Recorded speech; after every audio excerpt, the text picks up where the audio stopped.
Halo, Assalamualaikum. Kenalin, nama aku Arista Widyotami Hasibuan. Aku adalah salah satu mahasiswi di Universitas Islam Negeri Sumatera Utara, tepatnya di Fakultas Ilmu Tarbiyah dan Keguruan, Prodi Pendidikan Matematika, kelas Pendidikan Matematika 4, Stambu 2018, semester 6. Nah, kali ini aku bakal ngebahas tentang limit.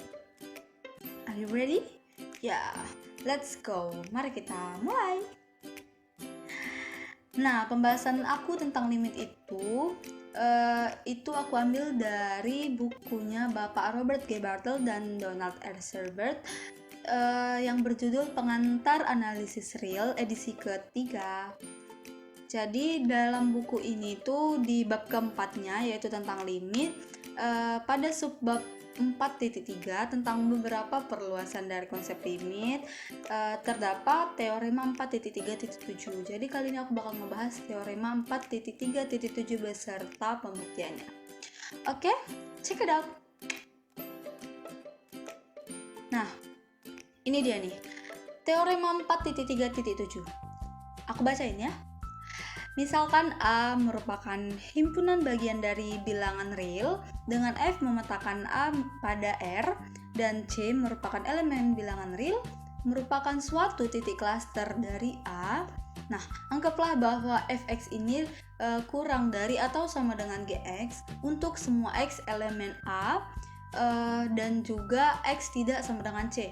Maka terdapat dua persepsi nih, atau dua teorema. Yang pertama itu jika limit f untuk x menuju c itu sama dengan tak hingga, maka limit g untuk x menuju c itu sama dengan tak hingga pula.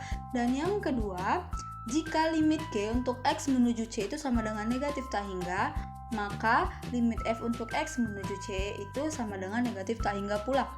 Nah, mari kita buktikan. Ini pembuktian dari teorema 4.3.7 bagian yang A. Ini tadi udah aku baca ya. Nah, aku ulangi lagi. Yang A itu, jika limit f untuk x menuju c itu sama dengan tak hingga, maka limit g untuk x menuju c itu sama dengan tak hingga pula. Nah, jadi jika limit f untuk x menuju c itu sama dengan tak hingga dan alpha merupakan elemen dari bilangan real, maka terdapat epsilon alpha yang lebih besar dari 0. Sehingga jika nilai mutlak x dikurang c itu berada di antara 0 dan epsilon alpha dan x merupakan elemen A, maka fx itu lebih besar dari alpha. Hal ini sesuai dengan definisi 4.3.5. Nah, ini aku cantumin definisinya. Nah, definisi 4.3.5 yang bagian pertama. Sesuai ya, teman-teman.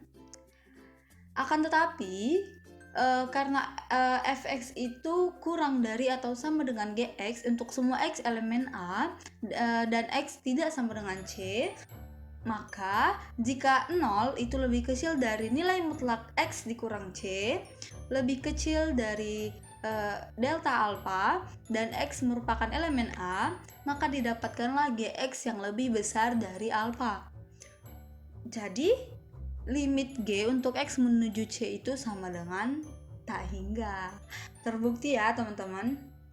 Oke, kita lanjutkan ke pembuktian yang kedua. Nah, ini tadi pembuktian yang kedua. Jika limit g untuk x menuju c itu sama dengan negatif tak hingga, maka limit f untuk x menuju c itu sama dengan negatif tak hingga pula. Nah, jadi jika limit g untuk x menuju c sama dengan negatif tak hingga dan beta merupakan elemen bilangan real, maka terdapat epsilon beta yang lebih kecil dari 0. Sehingga jika nilai mutlak x dikurang c itu berada di antara 0 dan juga delta beta dan x elemen A, maka gx itu lebih kecil dari beta. Hal ini sesuai dengan definisi 4.3.5 yang bagian kedua. Ini aku lampirkan ya. Nah, sesuai ya, teman-teman. Akan tetapi fx itu lebih kecil atau sama dengan gx untuk semua x elemen A dan x tidak sama dengan c. Maka jika nilai mutlak x kurang c itu berada di antara 0 dan epsilon beta, dan X merupakan elemen A, maka didapatkanlah Fx yang lebih kecil dari beta.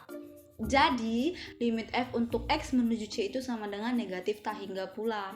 Oke, mungkin ini aja penjelasan dari aku. Terima kasih telah menonton.